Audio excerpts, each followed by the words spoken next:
Hi, this is Randy with Excel for Freelancers, and in today's video, part 6 of the Employee Manager, we are going to make a functioning employee events where we have added recurring appointments. We've added starting on, ending on for types leave and training, and we have also added an additional reminders in which we can add email reminders, and they're fully functioning. We've also added select an event on load so we can load events, and we've also added events in the Employee Manager where we have an events history. So we've got a lot to get to today. Let's get started.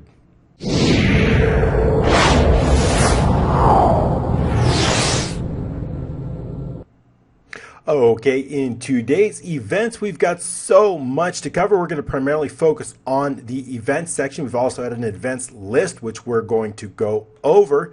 And we've got some new data mapping. So we're going to focus primarily on data mapping and a few different and one brand new way, which I have not shown you yet. We're going to focus on that in today's lesson. So let's get to it. Let's go over some of the new features that we've added. In this events, the previous time we had just done some basic design and there was no functioning. Now we have the ability to load. We have the ability to add new. We have the ability to delete an event. So we've got a lot of functioning. We've got an ability to attach file attachments for our email, so that's going to be a really great ability, so we can do that. Adding subjects and messages, and those would save as well with our event, so we can have reminders if we choose to have reminders. If we don't, we can just set no on that, and then the email is hidden. We can also entirely hide the reminders feature on simple selection.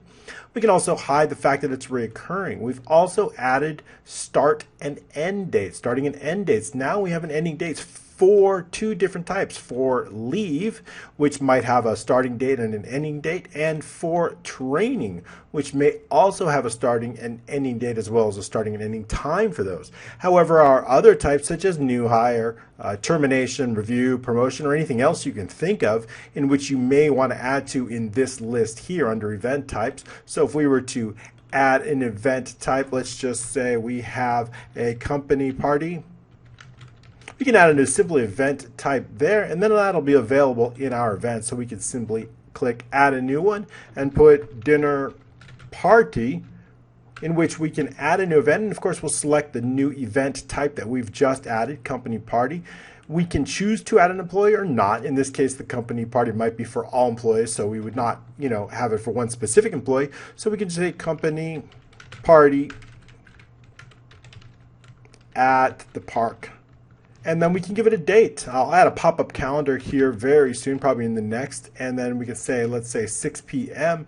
in which we start on that. So we can set a company party and then just click, if it's a one-time, we'll click keep that blank. But if it's recurring, we can select it and then just click save event, and that go ahead and saves our event, and then automatically it becomes available here in the company party. So we've got that available in there, and as soon as we select a specific event, it shows up. Also, one of the great things, and we can also make a change here, it's going to show in our table below, and this is a really unique ability because we have the ability to filter, which we will get to soon, although not in this particular because we've got a lot to cover, but we'll get to that next time. And we also have the original data. This is a copy of the data. Our original data is located in here in this events list. So we're going to get to many reasons of why we're going to do that. And so we have the ability to select this, and any change that we make, let's say we want to change this to the parking lot, we can make that change and it automatically becomes available here for review. So that's automatically saved just by making the change. All right, let's get to it. Now in this particular training, and we're going to go over some new types of mapping, because in this thing I want the data to appear here, but I want only specific data. In other words, I don't want to show the entire table. I want to show just a limited amount of data, what's important. I want all of the data because it's a lot of data in this particular table here. And you can see this is a rather larger table that encompasses a lot more data. So I don't want that displayed in my events. I want to keep this nice, tight, and small. And so that's a great way to do it. So I've displayed just the important information here, but not all of the information. So our main table is stored here in the events list. And we'll show you how we did that. So basically the idea is everything gets saved here and then it gets brought back into this table. So we're going to go over that and how we did that. We did that with mapping, and let's go ahead and take a look at the mapping here. It's actually hidden in row 23, and how we did that. There's a couple different types, as well as mapping over here. Now we'll get to that. The idea that mapping is when we have an existing event. What I want to do is I want to say, okay, if I change this event type to, let's say, a promotion, I want that change to automatically be saved. I want to automatically be saved in the table, right? All right, see we have an event promotion here. Now when we make that change, you'll see we want to know both the column and the row that that's going to be saved on. So for example, in Jeff's birthday here, we see that that is row 9. And we also need to know that it's column 3 in order to save that change. So when we make a change, we need to know two things: the row 9, the column 3. Then we know exactly where that change makes. So we go back into the events and we change that to a birthday here. We can look back on it and see also now in row 9, column 3, birthday. So it's changed automatically. So we need those two numbers, right? How are we going to get those two numbers? So let's focus on that right now. Now we know already the row that it's saved on because that's going to be here, right here in the ID. Let's go ahead and unhide that right here. Event row is 9. Okay, event row is 9. Now, how do we know that? Because we're matching the event ID. Every time this event loads, right, I need to know that ID. That ID is unique to every single event. These are our event IDs, right? So I need to know what row and what ID that is. That's very important. So for example, this is event ID number 6, right? So we put this ID there, then I use match to find the row. So here's our event IDs. This is a saved named range. We'll go over that in just a moment. And we're going to match it, and then we're going to add 4. Why are we adding 4? Because our first, like for example, if we find number 1, it's going to be our first row, but that's not our first row is not our first row of the table. It's 5, right? So our first match number 1, right? If our IDs are here and it finds 1, we need to add 4, so that'll be our row 5. Adding 4 will tell us what row it's on. So that's why in this case we add 4. Once we find the match, we add 4. That'll give us the specific row. So all that we need to do is when we load this event, we just put this ID right here. This formula takes care of the rest. We've wrapped it in if error. If there's any issues at all, we don't want an error to show. We just want a blank space. So we've wrapped it in if error. And that helps us. So now, okay, we got the row. We know what row. We looked that up in B3. Now, how do we get the column? This goes back to mapping again. We've been over this a few times before, but I know it's a little bit tricky, so we're going to do that. Okay, so I also know that this is column. I know that this is column 8, right? So if I put the specific, if I know that this is column 8, and I move over out of the way, and I put the column here, right? All I need to know, the same row, right? The same row. So I say, okay, if there's a change here in column 8, use the same row, look all the way over here, and this is column, what column is this? Okay, this is column 31. So we add 23, right? We add 23 columns. So we're going to say, okay, in row 4, if we make a change here in row 4, and we say, okay, this column is column 8. What if we add, what is the value of the cell? What is the value of the cell in the same row but 23 columns to the right? 23 columns to the right. What is the value in that cell? That's where we store that column, right here.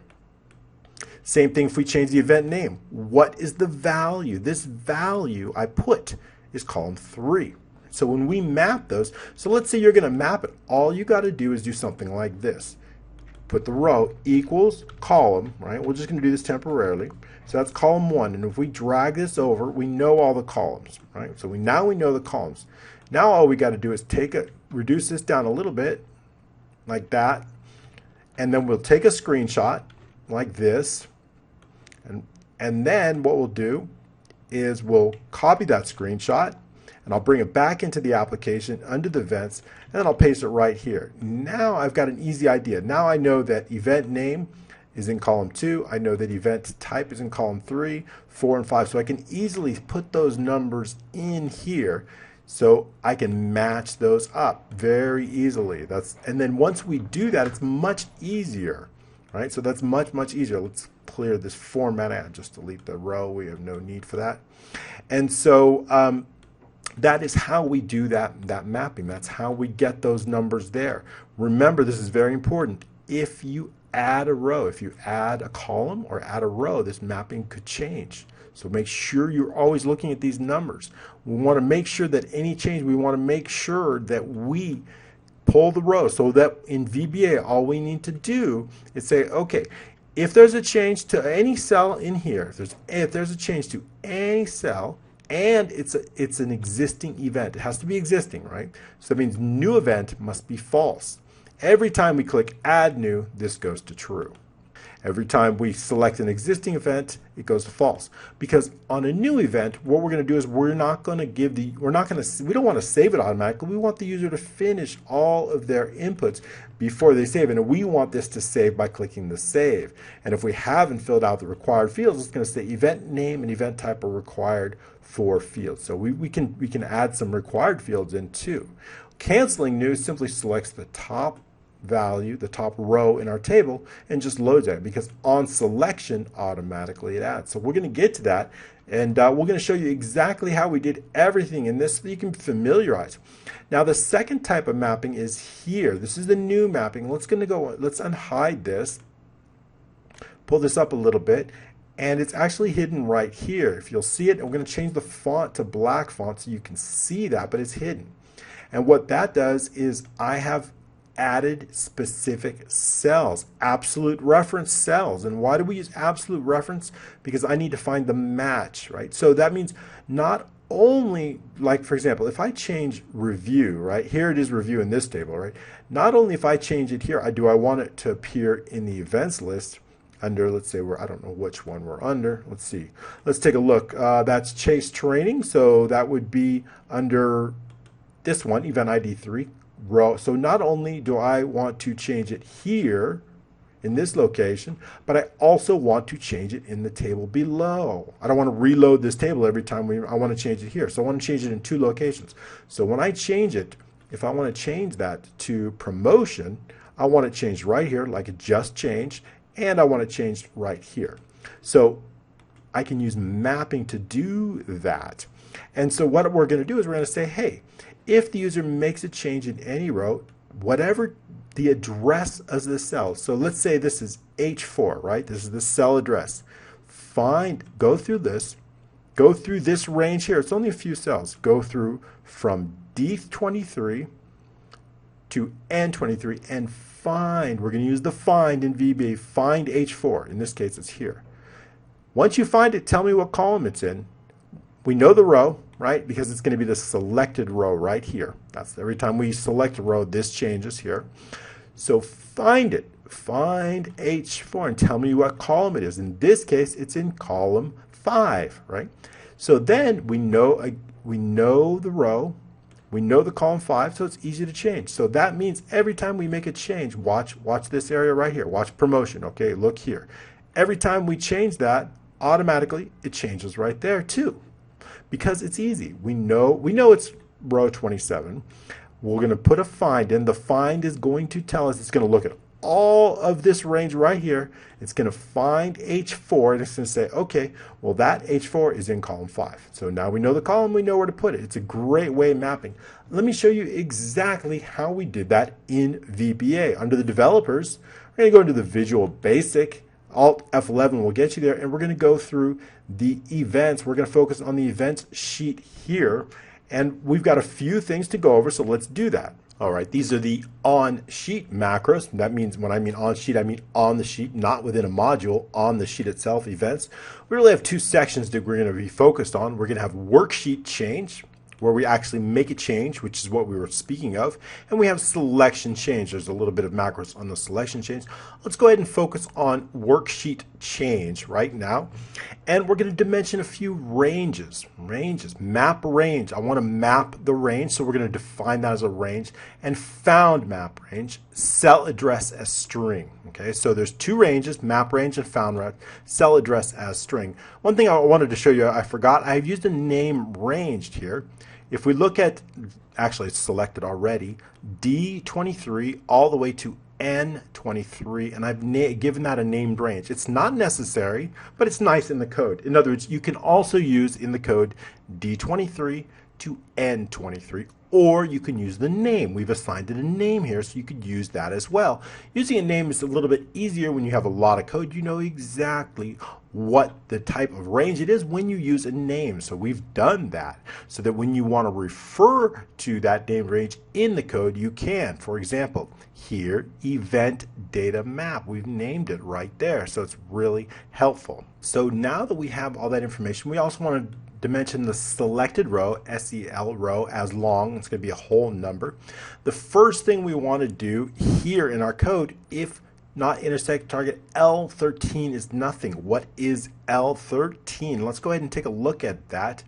L13 is here, yes and no. That is for reminders. What I want to do in this case is if I make a change here to yes, and if it's yes, I want to unhide these rows. We did go over it a little bit in that last training. So basically it says if it's no, I want to hide them. If it's yes, I want to show them. And those are rows 14 through 21. 14 through 21. Those are the rows that we're going to be hiding and showing based on whatever change the user makes in L13. That is why we have singled out that code right here. If there's a change, and it's very simple.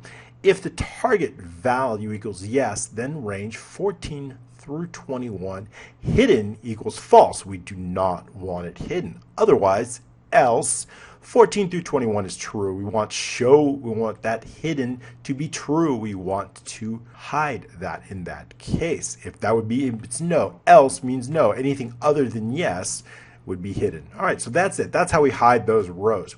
Now let's focus on what we were just talking about, which was on any existing event change. Update the event list table and the selected item in the list below events. So what that means is two things. Let's go over that again. If there is any change, and we're going to focus somewhere on D4 all the way over to N21, if the user makes a change, and there's a couple conditions. One, we want to make sure it's not a new event. It's got to be an existing event. That's very important, because if it's a new event, we want to make sure the user enters all of the values they want before we actually save it to the table below or save it to the events list here. However, if it's an existing event, a previously saved event, we want to save those changes immediately in the table below and in the events list. So we want two of those. And the reason we have two lists here is very important. The reason is we are going to eventually make this a shared workbook, and we want to separate that data. I want to separate the data between what the user sees so that we can make controlled updates to both the database for the user and the main database for multi-user. So it's really going to be important moving on. And that's why, and the other reason is it just looks nicer. We don't need to have all of the data. We have a nice small events screen here that doesn't cover a lot of space, and it's very clean looking. And it depends, of course, how many features the user has set up. So, and let's go ahead and bring, once this is brought down a little bit more, you'll see that it does extend with the cells. And it does, this border does shrink because we're having it move and size along with the cells. So that's going to be helpful. And so next up, now so if we make any change, we want them updated in the list below and in the table on existing events. So back into the code we go. Let's take a look at that. If not intersection D4 through N21. That is the range I just spoke of. If the user makes a change to any, and it has to be an existing event, not a new event. B2 tells us whether it's an existing, which is false, or a new event, it would be true. So it has to be false. It has to be an existing event. All right, so that's the second condition. First is they need to make a change. In this range here, the second condition, it must be an existing event here. The third must be B1 equals false. B1 tells us if we're loading an event. Now, loading an event does basically this. When we select a row, when we select basically any particular row here, all of the information is going to load into, right? Well, that kind of change, when we make that kind of change, we don't want it to save back. In fact, we're bringing the information from the table. Actually, we're actually bringing it from this table.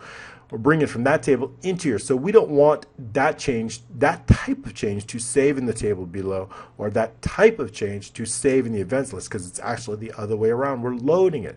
So we need to differentiate. The reason we do that is when it's loading, we mark this to true. And when it's finished loading, we mark it back to false. That's in a macro. I'll show that to you real quick, just so you know B1. So when we go, I'll just show that to you real quick. Events miscellaneous, we have our load. This is our event. This is our load. We're going to go over this. So in this particular macro, we mark B1 to true. We set it to true. And then at the end of the macro, right when it's done, we set it back to false. This way nothing else happens. Okay, so we'll go over that main macro shortly, but I wanted to go over that with you. So back into the events. So B1 has to be false. It cannot be loading. Next up, there's one other condition. I want to make sure that if the user makes a change to here, right, although they shouldn't, but if there's some kind of change to here or any other cell or anything like that, I don't want there to be an error. In other words, let's do another check. Let's check to make sure that whatever value is 28, is it 23? 23 columns over? 23 columns over, I believe. Let's check that. 23 columns over, exactly. 23 columns over, whatever value must be a number, This isn't a number, this isn't a number, so don't do anything. Only make a change if the value, this is just our column marker here, we don't need that. So that's what we're saying is, this is like a double check. If this is a value, is a number, then yes, because we've got a column marker. We know what column to save it in. So that's going to tell us anything else. So if it's not a number, like this is a blank space, this is not a number, this is not a number, then don't do anything, because we can't, if we don't have a number, we don't know what column to save here. We don't know what column. Right? So it's got to be a number. So that's just a kind of a double check to prevent against bugs. And we can do that by saying using is numeric. So we can do that by creating this test. Cells, the target row, right? The row doesn't change. The target column plus 23. What we're going to do is we're going to check that value, this value right here. Is this value a number? Is numeric? If that's true, right, then, okay, go ahead. And we need to check one more thing. We also want to make sure that it's not empty. This is just another double check. In case for empty cells, we also want to make sure that that doesn't, so there has to be a number. This confirms there must be a number so that we know what column to save with. So those 4 checks help reduce errors. So we know, because we're going to need this. This is a number. We're going to need this number. This cell's here, right here. Let's slide that over a little bit. This is going to be a number. I need to know that number. And remember, that number is basically the existing column plus 23. And then that is here in the events list. The existing column plus 23 columns over will tell us what change to make. So when we change this employee, it changes here, and it also changes the events, because we know what column to change it in. Column 4 is where that change is going to be happen. Column 4 here, right here, that's where the change is made. Okay, so we know exactly where to make those changes.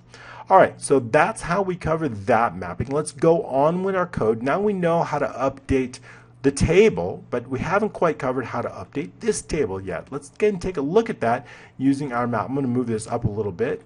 So using our map ranges here, we can cover how we do that. So back into the code, we've covered that.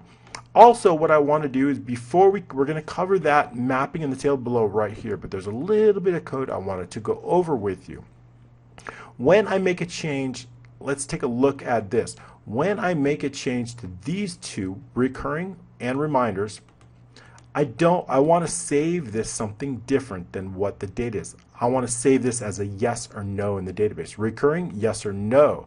I don't want to save it. You see, if I don't want to save it like this, I don't want this to show up in the database because it's kind of hard to look at, right? It's big and it doesn't really help us. It's hard to know if that's a yes or a no, right?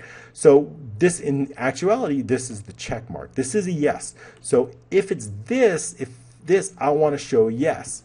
But if it's this, I want to show a no. It's like the O in recurring. I want to show a no. So we just have to make that change. So for example, if you'll take a look in here in our list here, when we see reoccurring, we see that reoccurring is a yes here. Because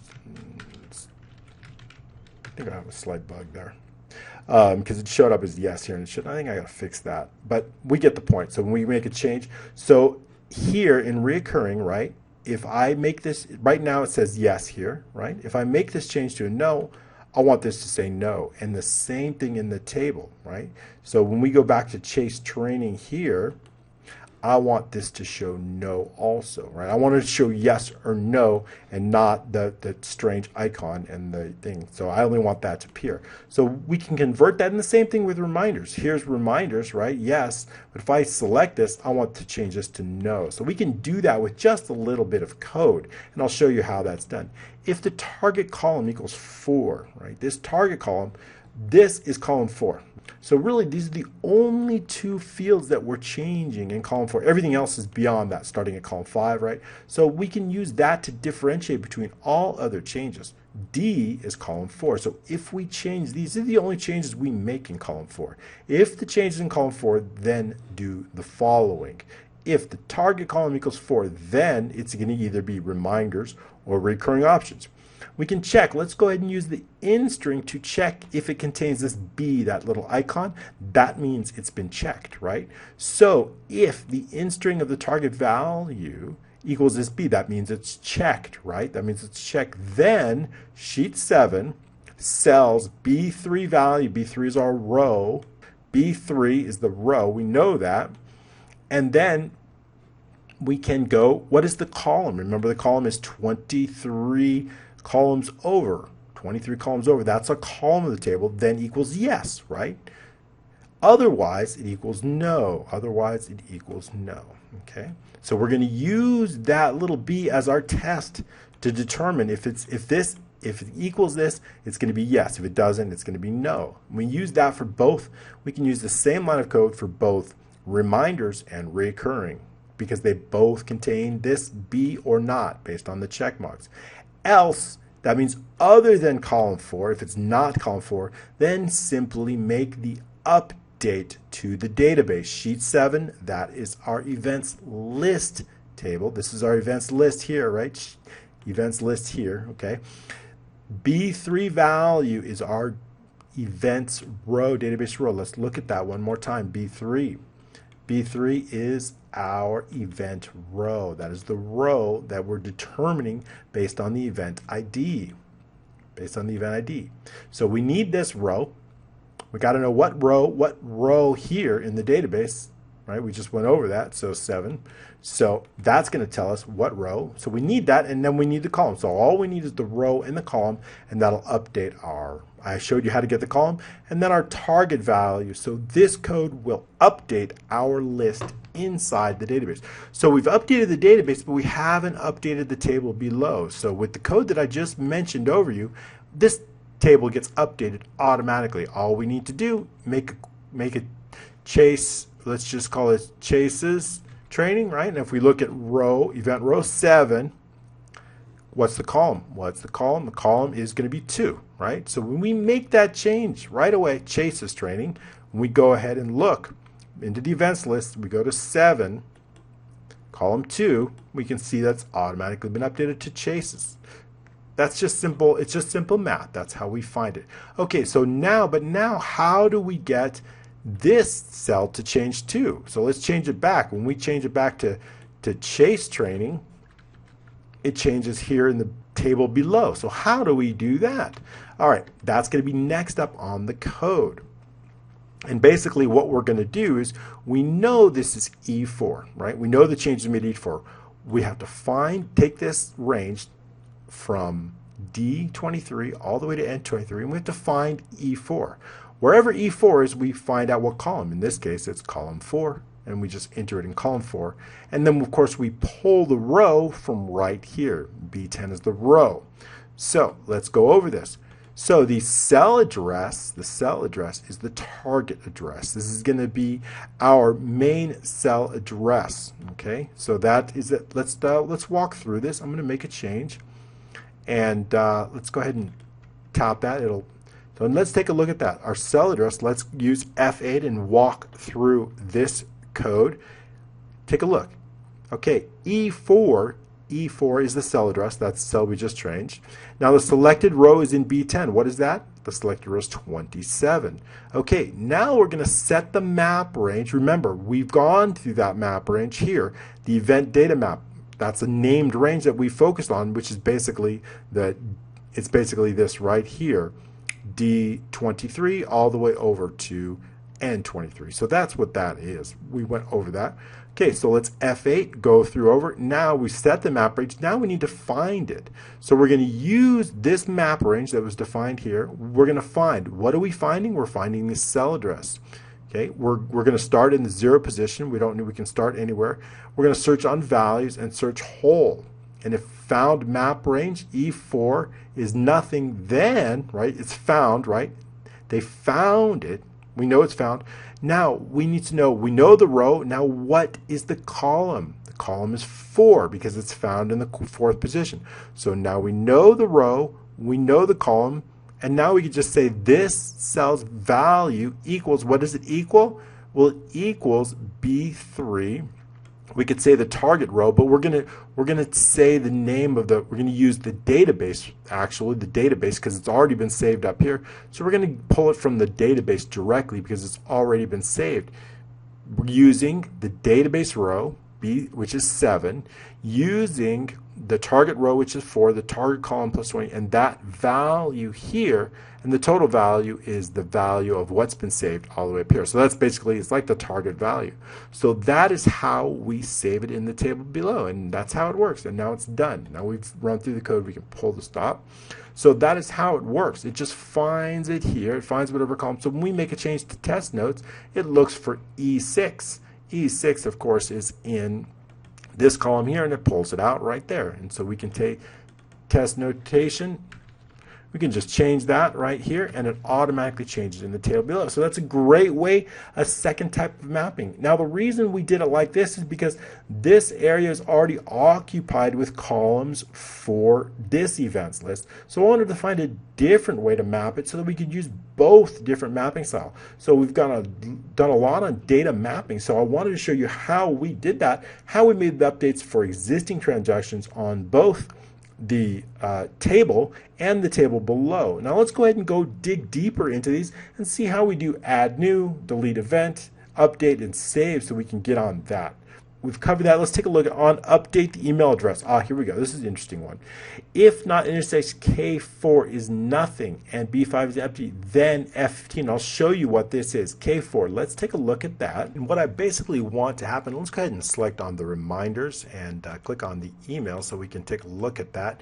Now what I want to do is I want to change this email to based on the employee. So when I select a different employee, I want that email to automatically update based on the selected employee. So that we can do. So that basically what I want to say is if there's a change to K4, then I want you to determine the employee row in the employee list. I want to find, here's our employee list, I want to find the employee, whatever row it's on, and I'm going to go into column M. M is where we store our email address, and I want to pull that email from column M, from the row, and then pull it and put it in there. Put it in that specific email address over on the event sheet. I want to put it in right here into F15. Now we can pull, so all we need to know is we know already that the column M is where we store those email addresses, but we do need to know the row. So we can do that using this particular formula in a match. So the employee row, we're going to use if error. And we're going to use match K4 being the employee name, using our named range, employee name, and then what we're going to do is we're going to add 3 because our first row of employees starts on row 4, so we need to add 3 as we often do. That is going to tell us that this particular employee is located on row 10. So when we make any kind of a change, it's going to take column M, row 10, and put that email address right in here. And that's what we're going to do in the code so that it changes automatically. So let's take a look in the code, back into the code. If not intersects K4, K4 is where we're located, that employee name is located. So if there's a change and B5 does not equal empty, why is that important? Well, B5, of course, is our employee row. And if there's any issue with this, we've wrapped it in if error. That means if there's a problem, if the employee is not found, it's going to return blank. So we need to make sure that this is not blank. So as long as it's not blank, we can go ahead because we do need that employee row. So that's very important. So we've got to make sure that B5 is not empty. Then in that case, F15 value. F15 is our email address cell equals sheet 2. This is our employee list. M. Why M? We know that our emails are located in column M. And then, of course, our employee row located in B5, that's simply going to put the email address of whatever employee there, so we can easily set the email address and we know who to email to. It's kind of like a default. So that works really well, and it saves some time looking up the email address. Now, we've got some more functionality in here that we're going to add, and basically, we are going to have a list of users, right? I want to create multiple users. In this admin, we're going to build this out, probably going to add multi-tabs. I want to add a list of users. Those users are going to have a username, a password, and an email address. Now, what if I want to email this event to a specific user? I want to select from a drop-down list of users we don't have yet, and then I want to click Add to BCC, and it's going to add that user's email address right here into BCC. That is kind of what I'm thinking. So we have the ability to attach file, we have the ability to add a subject, and we have the ability to add a message. What this is going to do is send an email reminder. When's it going to send the reminder? However many days or weeks or months that we set, minutes, hours, or days before this scheduled next date. So we're going to set that up. It's not quite functioning right yet, but as far as saving it, that's going to be, we'll get to that, or I'll get to that and show you how I did it. 2 hours before this time, it's going to either show a pop-up, and it's going to send an email in this case. If you don't want a pop-up to show, just click no. Maybe we only want an email. Who do we want an email to? We want to email it here to the 2 and maybe a BCC to some of our users. So if we have an admin, a user, we'll select from a drop-down list, then click this button. It's going to look up this user. Our user tab, I know I'm explaining a lot of things that are not quite there yet, but I can see this is a big project. You guys gave me a lot of ideas, so what am I going to do? I got to do everything. We're going to create an amazing application. I want you to be really proud of helping me out on this, give me some great ideas. So I really want to try to do as much as I can to execute those ideas and create the best employee manager you have ever seen in Excel. In fact, next week it's going to be really exciting. We're going to create a schedule based on these events. So if there's a leave or training, we're going to be able to block out time for our employees. Or if there's a birthday or termination, we're going to be able to have a color-coded schedule that shows who's available and when. So I'm going to be really excited to bring that to you next week. That's why I wanted to get this events completed this week. All right, so we've gone through that. Let's go ahead and go into the details. The filtering, we're going to be able to filter by specific. Let's go ahead and hide this now, save some room here in the emails.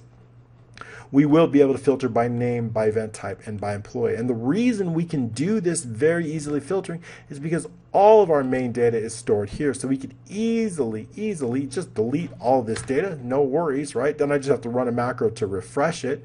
In fact, we've got a macro here in the events miscellaneous called events refresh. And when we run that, it refreshes all the events. So when we click run, it's going to bring all those events right back into our events. So that's a great thing. We don't have to worry about this because all of our data, in fact, you may want to hide the events here. You may want to hide it or from certain users. That way your data is always protected. So separating the front end here, what you're looking at, from the back end here is a common thing that we're going to do throughout this application. That's going to help us for several reasons. It protects your data.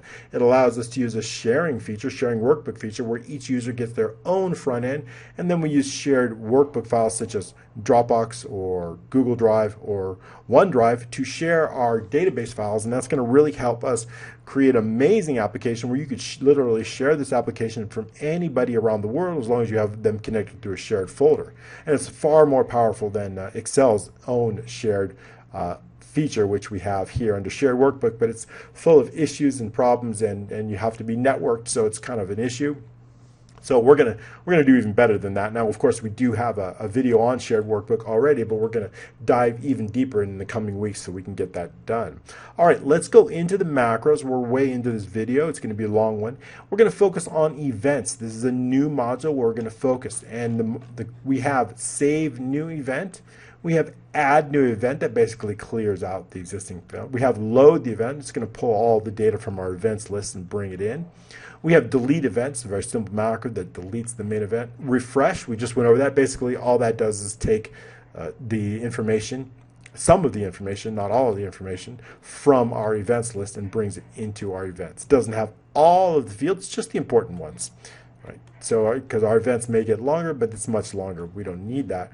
And we also have event cancel new. That just pulls it out of the cancel mode. Event add email attachment. We have that. That's just a simple, very simple macro that just adds the attachment here when we click on the add attachment button. All that does is attaches the file here, whatever you've selected, and then just puts it here in this list. So that's kind of a simple macro.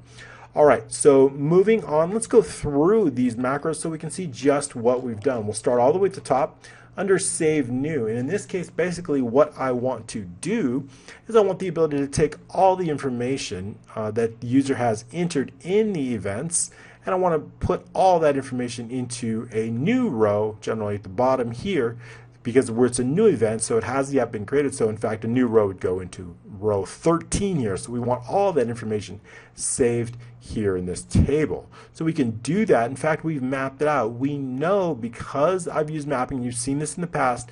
For example, B4 is where our event, E4 is our event name. E4, let's look. Event name, E4. Back in the events list. H4 is our events type. Back in here, H4. So we can use that mapping to help create a very, very fast code that's going to allow us to take care of that mapping really fast and minimize the code. So we'll go through that. That's why we can do it in just a few lines of code. Without that mapping, we might be doing 20 or 30 lines of code just to save this data. So it really saves us into 3 to 4 or 5 lines of code. All right, so let's go ahead. First of all, we need to make sure that E4, our event name, and H4, our event type, have values. Those are required. That's why those are in yellow, using conditional formatting. For those of you who don't know, it's a very simple conditional formatting we've done in the events. These are required. So when we click Add New, these two fields automatically move to yellow. And we can do that through conditional formatting. Into the Home, Conditional Formatting, manage those rules, and then we just have a very simple conditional format. If we edit this rule, we're going to see that format only cells that contain blanks, and we've assigned it a color.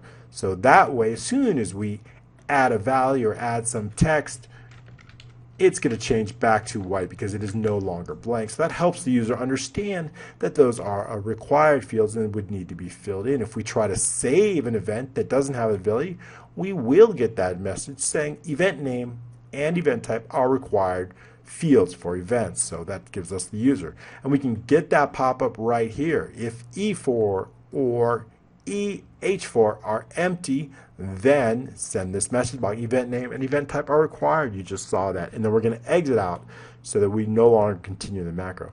All right, if we're moving on, we do need to know the event row. We need to get that event row. We can use XLUp in Sheet 7 with Sheet 7. This is our events list. We're going to focus on that, our list of events. Remember, our main events is Sheet 5. So using A, this is our event ID column. X NDLUp plus 1. This is going to get us our first available row. Remember, I just showed you that. In fact, it's going to be 13 for the next event. That'll give us our first available row. Next up, we need to set a new ID. I want to set the new ID, and we can use event row, which is 13, 1, column 1, is going to equal sheet 5, B7. What is in B7. That's our next row using the max formula. It's a great way. Now we've given named range. Let's go ahead and take a look into the formulas just so we can see what we've created. Event ID down here. What is event ID? Let's take a look, tab over. You'll see event ID is A4, starting at A4 using count A events A4 all the way to A99. Now look at this. Why did we use A4? Look, our values start on row 5. Why did we use A4? Because there's an issue. If we delete all of those rows, it could wind up with a ref error. In other words, if we use offset and we are going to actually, if we delete it, I'm not going to do it. I don't want to delete the data. But if I'm to right click and delete this, we're going to cause a ref error when we named range. That named range is going to have a problem if we do that, unless I include this row here, because this row never gets deleted.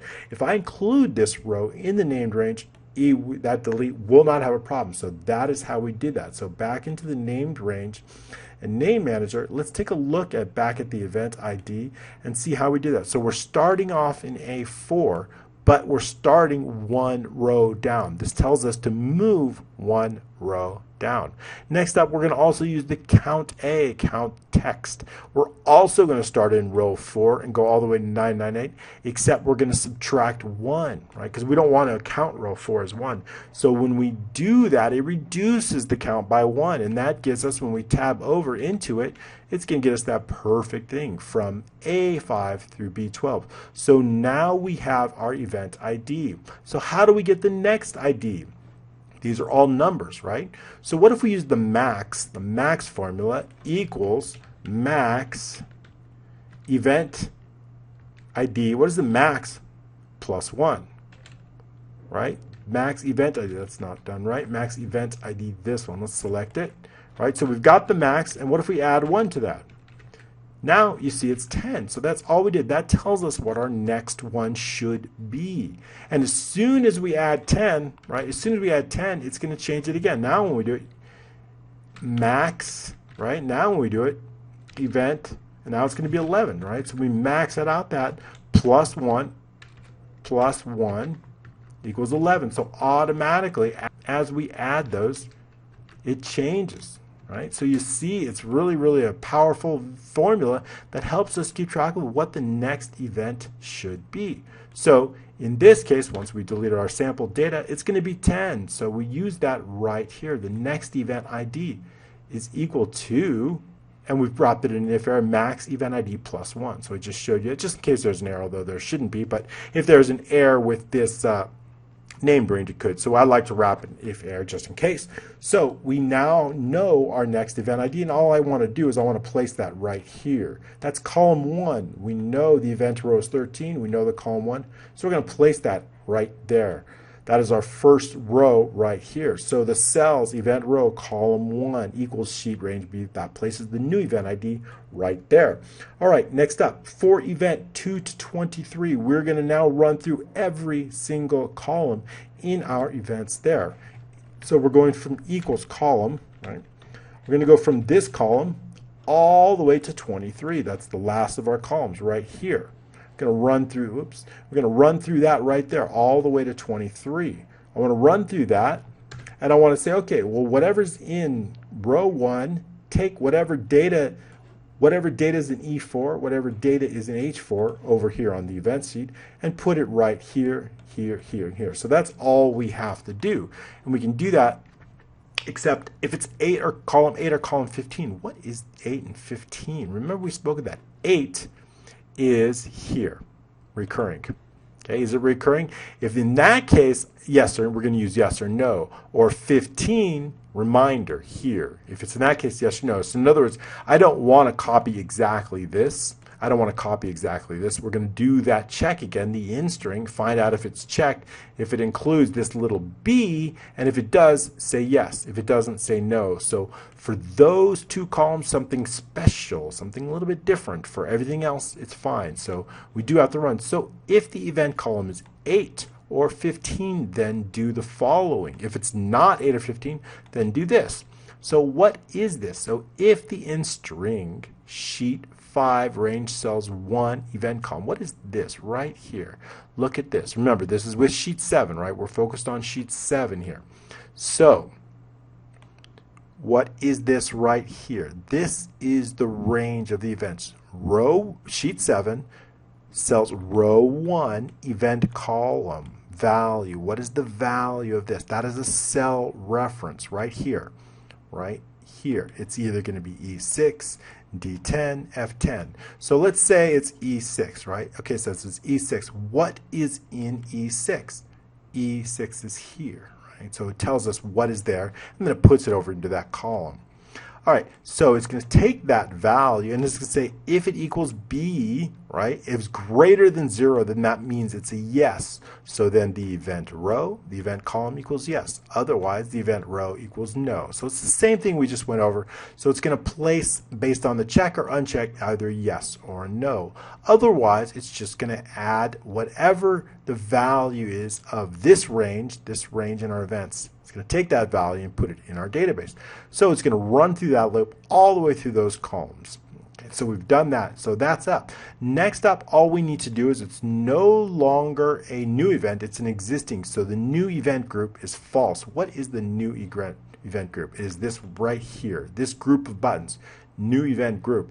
I have two sets of buttons, one that says new, and the other one, this one, that says existing. So this one we use for existing events, and then the other one, the other group, this I use for new events. So new events includes two buttons, save event and cancel event. Those are wrapped in a group and it's given those names. So I want to make sure that when we save something new, I want to go back to the existing buttons. For this is the button set we show for existing events. All right, so we've hidden those two. And so we've shown the new event is no longer visible, but the existing event group is visible. We're going to set the new event to false. It's no longer a new event, so we want to make sure B2 is made false because no longer a new event. And we also want to set a new event ID. B4 equals sheet 7 event row 1. So what is that? And that basically sets the current event in B4. We need to know that event ID. So here it puts the event ID right here. That's the new event, the one that we just created. So we need that event because that's going to tell us what row it's on, because this event is based on this row here, so this ID here. So we put the that new ID right here. So let's walk through it. We create a new event. Let's say we have an employee. Let's say Banta. Okay, so we call it Banta Review, and we give it an event type. We'll call it a review, and Banta's Review, and we'll set a date on that review. We'll put a pop-up calendar on that, of course, and give it a time. So now we see hasn't been saved yet, and we have an event. Our next event list will be in row 13, and it'll be given 10, right? So what I want to happen is I want to save it there, and then I want this event ID. Right now it's blank because it's a new. I want that to go right here. So when we click save, this becomes 10, this becomes 13, and everything gets saved right here. So that is how it's done, and then it's all saved here. So that is how we save a new event. All right, moving on. We've got event refresh. Now, what is this macro? Well, that's one we just briefly went over. What happens is when I have a new event, I want that new event also to appear in the table, just as this event we created. So what we're going to do is basically I'm going to take these events, I'm going to run it through an advanced filter, but no criteria. In this case, we don't have any criteria, but we will if the user puts in filters. In other words, eventually, we're going to have some filters here, here, and here. But in this case, we just want to show all events. So no criteria, but we have specific data. It's the same event name. These are the same. And we want to take this data and we want to place it right in here in events. But first, we're going to clear this out. Then we're going to take our advanced filter results, which are here, and place them right in here. So we do that with a macro called events refresh. So here it is, event refresh. Let's go down to find that and skip through a few and see how we did that. Okay, the first thing we want to define is the last event row and the last filter row. I need to know the last row of our events. If we're going to run our advanced filter, I've got to know what the last row is. In this case, it's 13, so we got to know that. So we'll do that. And next up, we also want to clear D27. We want to clear all the existing events. If we're going to refresh this list, I'm going to clear them all out. And that means taking all the events here and just clearing them out right here like that. So clearing those events out clears it all out. In fact, there's one more row. Let's unhide O. That's where we hang on to our event ID. Eventually that's going to help us out. Event ID, we do need to clear this out too. So in our clear, we also going to clear out O. So you'll see here that we include O because our event IDs are looking there. We don't need to display them, but they're going to be helpful.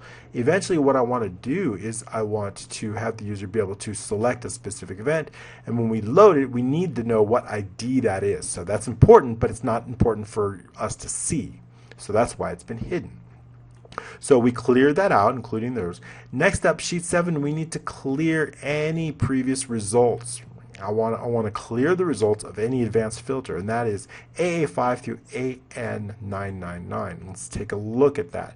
That's here in the events list here, all the way over to AA. So what I want to do is starting here, AA5, all the way over to AN and way down. I want to clear all this out, and I want to clear that out because I want to run a new advanced filter, basically taking all this data. I mean, in this case, it's simple. There's really no, but actually I'm going to perform a sort. Eventually, next time I want to take it, I want to put the data here and I want to sort it so that the newest one appears on top. I just haven't got to that yet, but I do want to do that probably in the next training because I want it sorted. In other words, when we create a new one, I want that newest one to appear right on top, so we'll sort it there. Okay, so we're going to clear out the results here. We're going to determine the last event row, sheet 7A, and remember that's our event ID. We're going to get the last row. We want to know that. And then we're going to ready to run our advanced filter. We're going to start out at AA4. It must include the headers. A4 includes our headers. So that's where we're going to start with our advanced filter. Starting out at A4 right here, including the headers.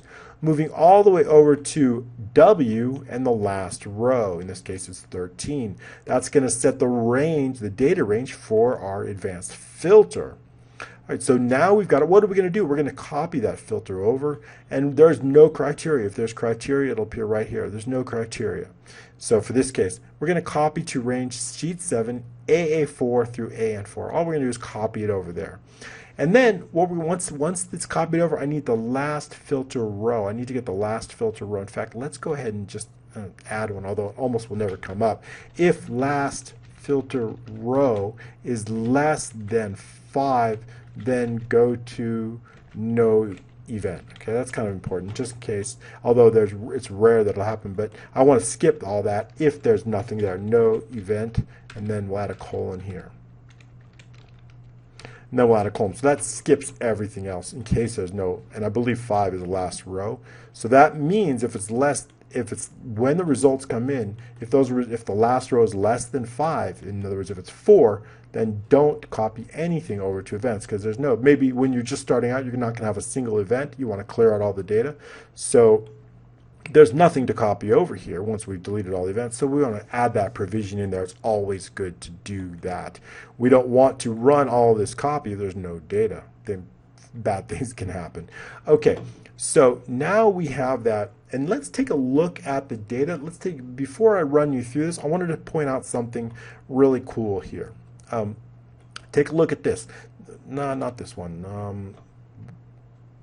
Let's run that filter, bring our data back in so I can show you something. I'm going to run this macro. That brings our data back in. Okay, let's take a look at what we have here.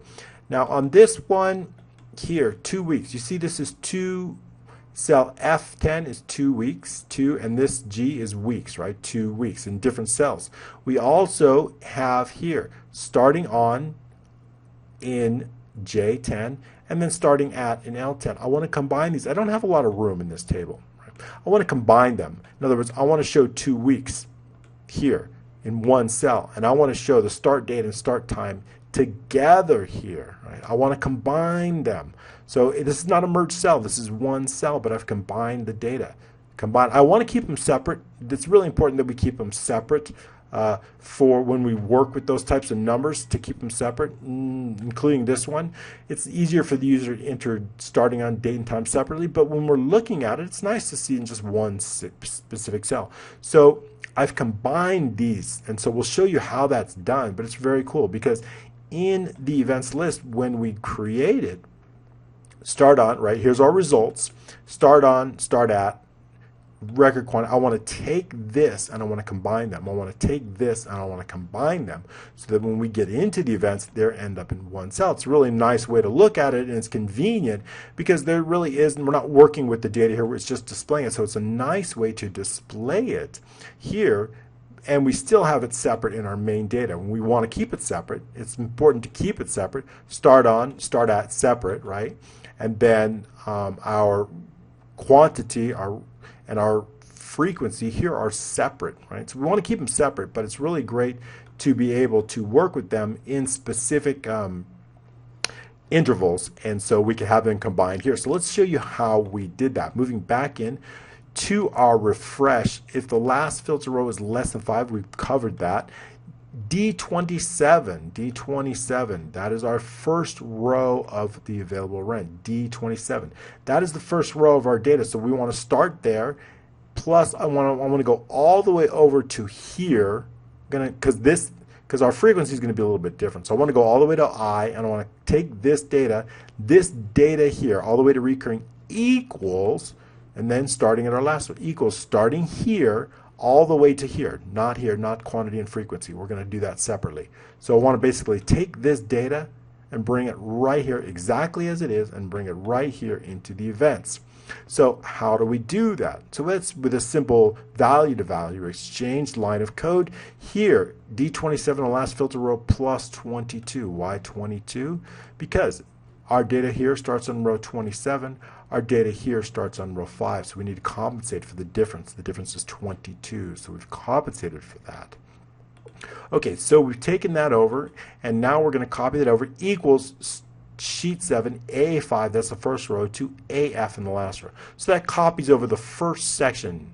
Next up, we're ready to do the formulas. Now, how do we get that information here in the events list? How do we get to and here into that easily? There's a few ways to do that, but what I want to do is as quickly and as with little code as possible, and I also want to speed up. I could go concate, I could use there's a lot of different ways to do that. I could do it manually, one by one, go through for next loop, but I don't want to do that. I don't want to go through a for next loop, each one, and combine them. I could use another column like a concate here and copy that over. That's another way to do it. We could do that, but I don't want to use extra formulas. It slows down the code. I want to keep the formulas separate. I can do that with just two formulas, and I've placed those formulas right here, this one and this one. These are formulas here that do it. So if you take a look at this, x5 equals y5, well, what is that, x5 and y5 doesn't make any sense, but it does make sense when it gets copied over here, right? So if I'm going to copy this events list, copy, paste the formula right in here, paste. Let's go ahead and pause the code while I'm doing that. Pause the code. When you copy and paste, we use selection change, right click, copy, paste that value, paste the formula right here. You see, 2 weeks, because when it gets moved over, it's AG5, events list AG5 and events list AH5. What is that? And then of course the space between that. That's the first row of our events list. It's right here, AG5 to AH5. So if I take that formula and I place it right here, if I copy that formula, if I take that formula and I copy that formula, and what if I take that and I paste it down with all the rows and I paste the formula just like that? It works perfectly. So all I have to do is paste that formula. And I can do the same thing for the scheduled on. Take a look at this.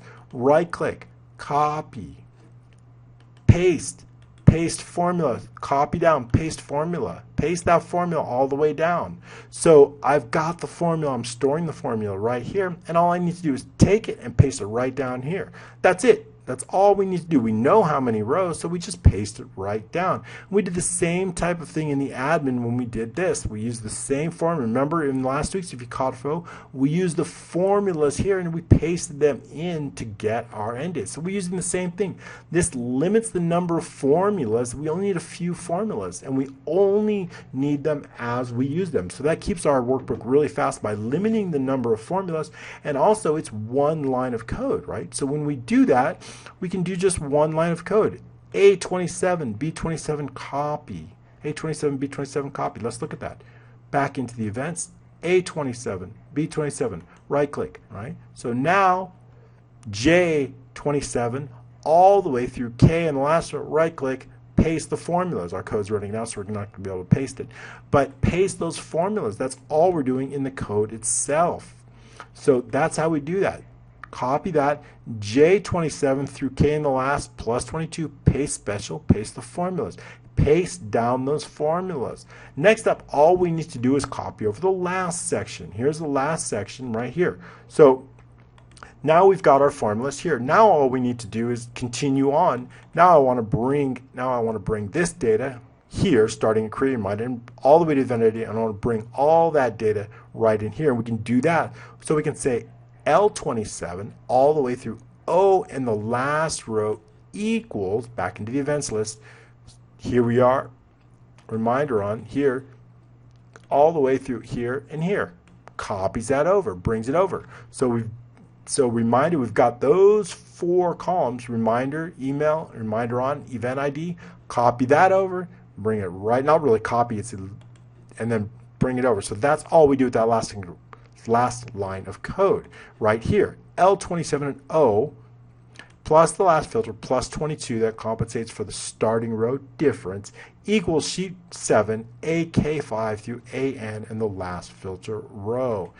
Again, AK5 AN and the last filter row. In this case, it's 11. That just brings it right over. So there we go. Now we have our, now we have our data. I think in the next one or in the future, I do want to sort this data. I want to sort it by created on, so that the last one, the one that we just created, I want that to appear right up here. So I just didn't get to it this time. I had so much to cover, but I'll probably sort it based on the created on date. That way the most recent one appears at the top. I think that'll be a nice effect. That way, when you have hundreds of events, you really don't want it at the bottom, right? You want it right at the top, the most one. So I think the most current one should show up at the top. Right now it's showing at the bottom, so we'll cover that in the next week probably. So we'll do that. So that's how we refresh it. That's how we get this events list data back into the event sheet. So it's a really, really powerful feature. And let's go ahead and move on to the additional macros now. All right, moving on. And don't forget, you will want to hide these by changing the font, because it's not really a pretty thing. You don't really want it here. Change this font. I'll leave it open. I'll leave it. Make sure you change the font to, this light color blue here. Same as the background, because we don't want to see that. Okay. So that's for that. And the same thing with this event ID. Maybe I'll color this blue. It's really, really ugly. Keep this, but you will want to hide it. I generally keep it gray so you can show it. So this event ID, it's really not necessary to show, so you want to hide. Keep this in mind. This is kind of weird. It's not fun. Do not hide this row. Watch what happens. Okay, take a look. Banta's reviews. You see, it automatically changes in the row below. What if we hide this? If we hide it, the find doesn't work. Yeah, I know. It kind of messed up, but at least you know. Watch. Now, if I change this to reviewing, find does not work. Look, it didn't change. You see that? It didn't change. I wish it would. So if you don't like find, you don't have to use the find. There's other ways, but find, remember, we used find. Let me show you. That's really, really, really important. Events, right? Here's our on-sheet map. Let's get out of this cell here. Okay. Go back into the code. Events. We're using find range right here. Find. That's what we're using. When that row is hidden, it cannot find. Find does not, maybe we could use match, right? Application worksheet, but match provides all kinds of errors. So there's other ways you can do it. You could, but so that's why I didn't hide the row. That's why we're hiding font. So don't hide that row.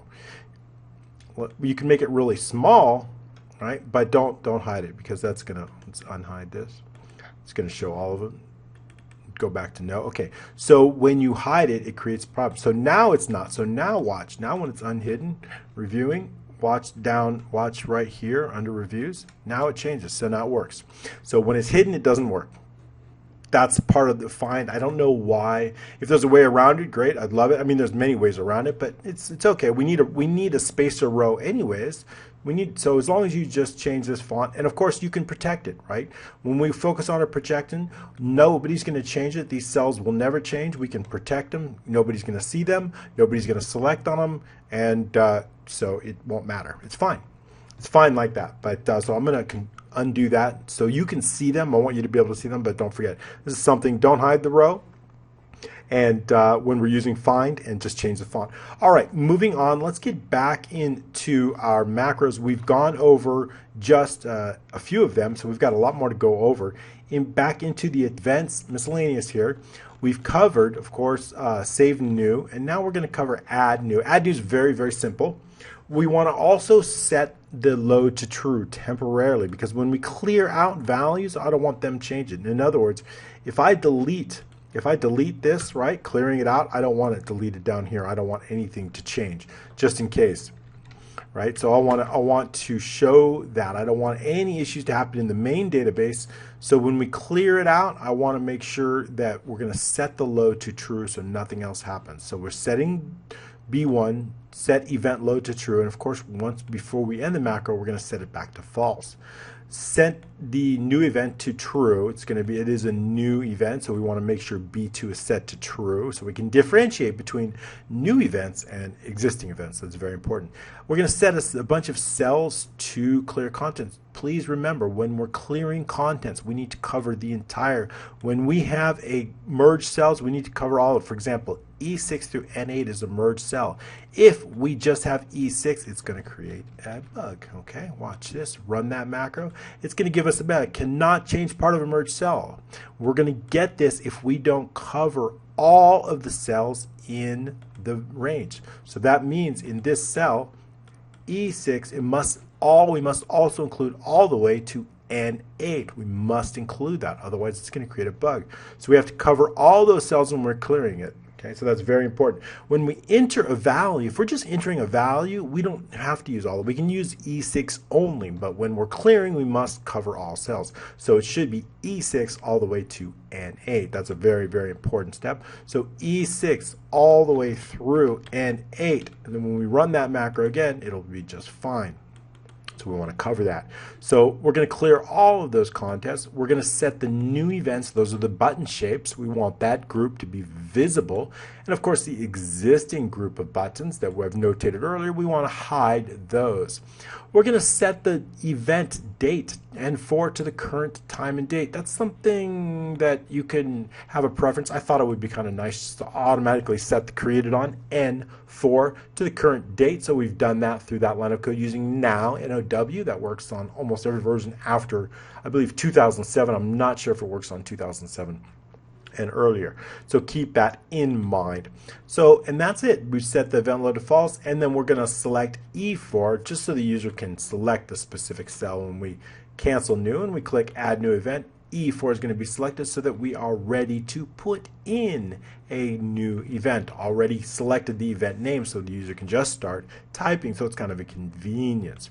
All right, so that covers add new. Now we're going to cover event load. And the basic idea of event load is what I want to do is I want to determine the event row in B3. So what I want to do is when we're loading event, I want to, let's for example select on this one.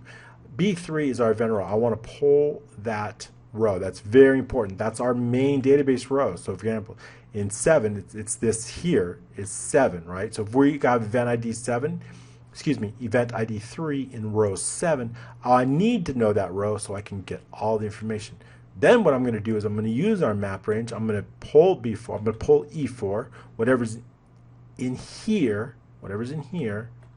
here, and I'm going to put it in E4. Whatever's in here, I'm going to put it in H4. Whatever's here, I'm going to put in K4. Of course, K4 is here, right here. So we're going to know where to put it. We know where to put the data. We know what row. So that row is vital. So we need that row. All right. the event load, the selected row as long, we need to know what row we have selected. So that's very important. And the sheet 5, we're working with the event sheet, so that's sheet 5. We're going to focus on that. The selected row is going to be B10 value. Why is B10 the selected row? Why is it when we select a row, the row automatically goes here? Well, that's in our selection change. Let's go ahead and look over that macro. How does the row that we selected pull in B10? All right, here in our on sheet, we're looking at on sheet macros. Then we're going to go down to selection change, worksheet selection change. If we select anywhere between B27, this should not be B. That should not be B. Let's change that. It should be D27, okay? Take a look at that. D27 all the way through N99. If the user selects anywhere between this range and D in the target row value does not equal empty. What do you mean by D in the target row? That means if we select here, nothing happens, right? Because D is empty. But if we select here, D is not empty, then do something. What are we going to do? Well, the first thing we're going to do is we're going to take whatever row we've selected and we're going to put it right here into B10. And we can do that in the following code. B10 equals the target row. And now I also want to pull that event ID. That event ID, remember, it's in column O. Remember, that's the hidden column. I want to put that in B4. So that's very important. So that's going to tell us if we put our event ID in B4, it's going to tell us through our formula what the row is. So, example, we know that the event ID is 10, right? So I want to take 10, the event ID, and I want to put it right here in the event ID. I want to put it right here in B4 because our event row is going to use event ID to figure out what row our event is located. We need to know that row so we can load all of the data from that row all the way into our events. So we need that, so we need all of that. So we've done that. B4 equals O. That adds in our event ID. Next, we can run the macro event load. That's the macro we're just focusing on. So let's go back into the events miscellaneous and continue on with our event load. Now we know how B10 is the selected row. We know how that gets there. We're going to make sure if B3 is empty. What is B3? B3 is our event row. We need to know that event row. If it's blank, there's a problem, right? Here's our event ID, here's our event row. If this is blank, if error, it's going to be blank. So if there's error, we must have a value. We need to know what row to look up that information. So it cannot be blank. If it's blank, then we've selected the wrong cell or something. Like if we're going to put in 25, we don't have an event ID 25. This is going to be blank. We know something's wrong, right? So if it's blank and we try to load it, it's going to say, hey, there's a problem, right? So it's blank. So that's why we have that there, just in case. All right, moving on. So if it's blank, we're going to say please select on event to display. It should never be, but just in case we have that, we're going to exit sub just to make sure B3 is not empty. If it is empty, we're going to give the user a message box and we're going to exit the sub. Next up, we're going to stop the calculations. You might remember, you've seen that all this does is it runs a macro, and those macros are simply stop calculations. Calculation is going to go to manual. Screen updating is going to go to false. Just make sure if you use stop calculation, the macro, you must also reset the calculation before the macro ends. That's very important.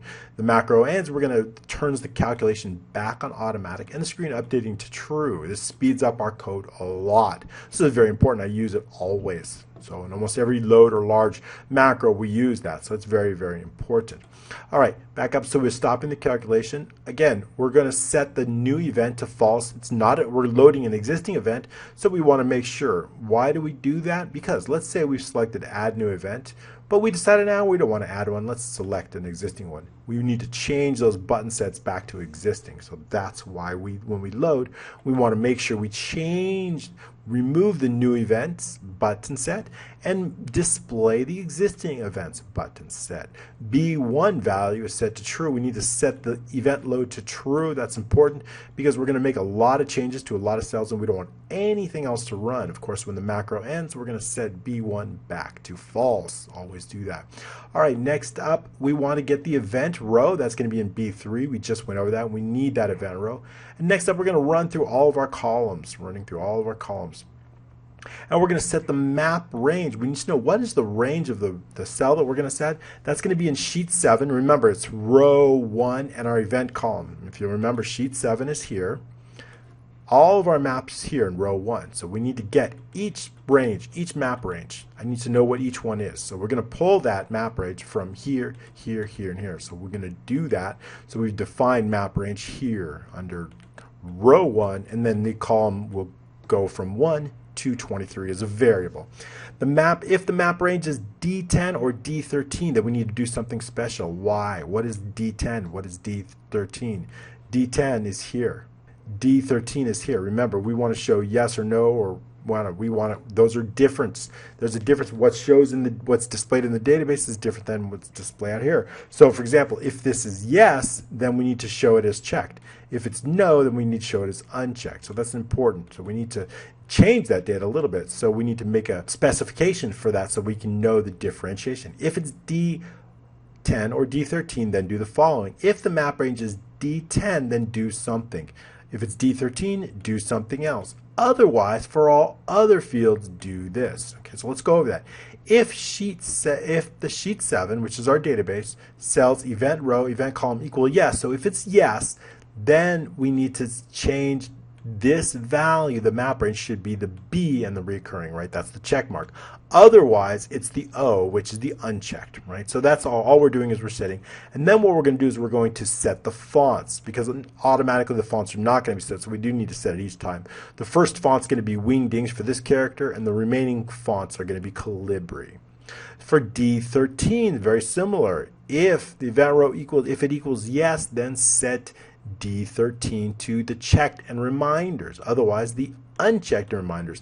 And then of course set the first character, the Wingdings font, and the remaining characters to the Calibri font. So those we covered just for those two specific fonts. Everything else we can cover with this one line of code. The map range equals, right, that's the cell, whatever cell, sheet 7, the event row, the event column. So all we're doing is basically going through each one of these, each item here in the table, and then based on whatever is in D10, for example, in F10 I'm going to put blank, in J10 I'm going to put 115, and this should be a time. Let's format those properly, and we can go down to time. Just click enter, that'll undate that, but I don't like the seconds, so let's go ahead and do a custom time, modify, and we can set the custom time under time.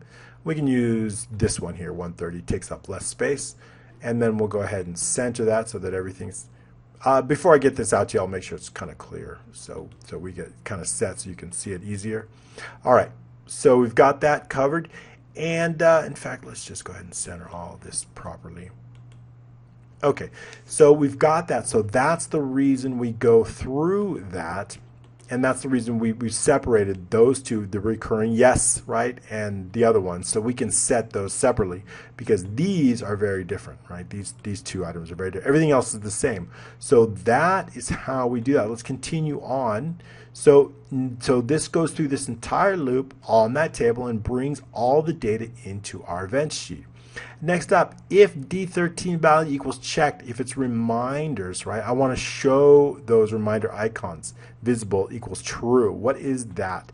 So for example, let's take a look here. Let's take a look. Reminders. These reminders are 0, right? So there's no, I'm going to fix that line there. Fix that, don't worry about that. So if it's no, right, if this is no, unchecked, then don't show those little reminder, those little icon shapes. But if it's yes, then show them. And you see these two shapes, that's called event reminder icons. I've grouped them and given them a name, event reminder icons.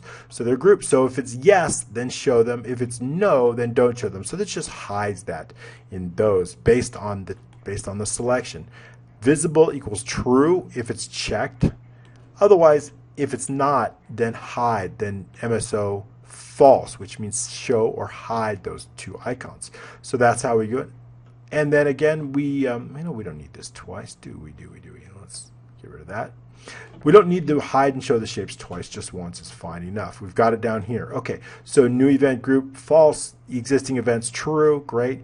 B2 set new, it's no longer a new event, so B2 goes to false, and of course, B1 is equal to false, event load to false.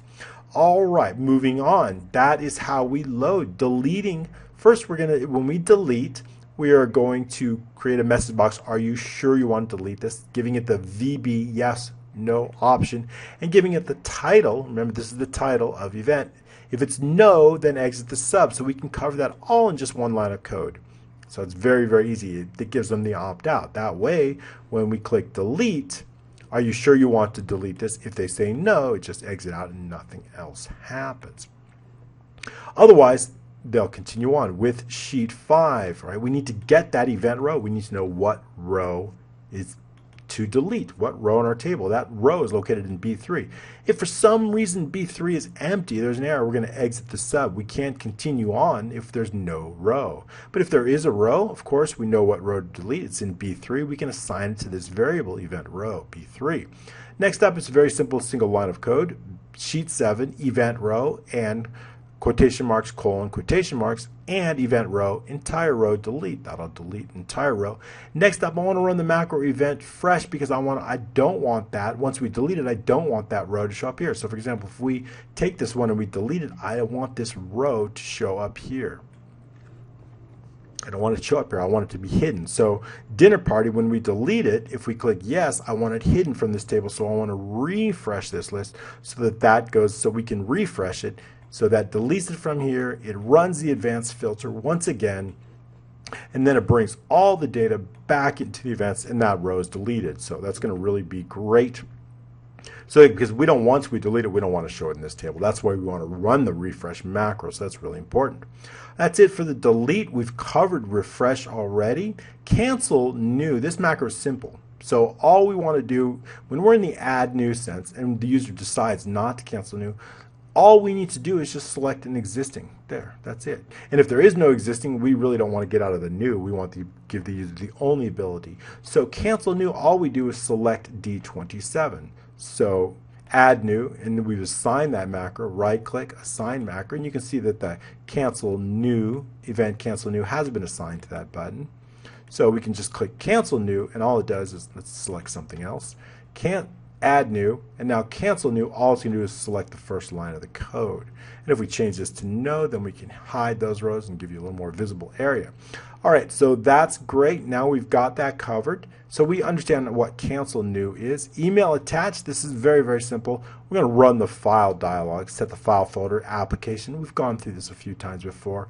Setting the name of the file dialog, add files. There's no filter. We don't need a filter. Users can attach any file to an email, so we don't need to add any filters.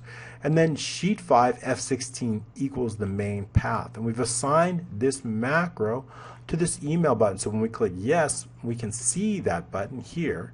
Right click, click assign macro, and we can see that it is the event attached macro right here that's been assigned to that. So that means when we select it and we pull a file out, you'll see it's got select file to attach. That's the title. There's no filters, all files. We can just click a file and click OK, and then it adds that main pathway to F16. Right? That's going to be helpful, and it automatically adds it to the database as well. So that's really helpful. So we have that there. So we know that if the event row is 7, then we go ahead and look on the events list.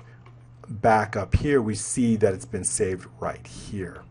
Row 7, attachments here. So it's been saved in the database automatically. So it's really a nice and very helpful. So we have the ability to attach specific files to emails for events, which is kind of nice. All right. So that's covering that. We've covered everything under the events. It's been a long training, but we got a lot covered. I'll do so a little bit of before I send this out to you, maybe just a little bit of updates, some small things. and then we'll go ahead and send it out to you. We didn't cover so much on the conditional formatting. We'll cover that next time, but basically you can take a look at it. Just right click on here, go into the home, go into conditional formatting and manage those rules, and you can see how we applied those, and basically they're just based on whether it's recurring or not. And then we've added some borders. We've added, so when it's not, for example, when it's not, this would be unchecked. We've hidden the font, hidden the phone, so that when we unselect it, it hides those cells. Actually, this should be that little border should not show up as well. So I'll add additional for that. And the same thing for recurring, and also for next date. This too, we've added additional conditional formatting for here. These I only want to show an end date for specific events, training and leave. I only want to show up for those. Those are the only two with the end dates. How do we do that? In their home, conditional formatting, manage rules, and basically we're using an and with this. And H4 does not equal leave, H4 does not equal training, then hide it. What that means is basically set the background color to blue, set the border to no borders except for a top border, and set the font color to blue. So that hides that field for anything other than leave, anything other than training. So new hires don't have that. And of course you can customize this to fit your exact needs, but that's just how I've done it. So both leave has an end date and training has an end date, and these are going to become really, really important, because when we add our next screen, scheduling, we want to show leave, we want to show training on the schedule, we want to show weekends, I want to show company holidays, and maybe other events too. So we want to show that on the schedule, so we can easily do that, but so we do need the end date. So that's going to be very important. All right, thank you very much for this very long and extended training. We got a lot covered. We showed you some brand new ways to mapping. We showed you how to add events, of course deleting, and of course we have shown you conditional formatting and some filtering, advanced filtering. We've got a lot covered. We still have a lot to go. Thank you for your patience in running through this. We'll deliver you an excellent application and some great training along the way on how to build software, real solutions in Excel. I do appreciate your shares, likes. Please subscribe, and of course share your videos. That's what keeps me going and keeps bringing you great training and great software every week. Thank you very much.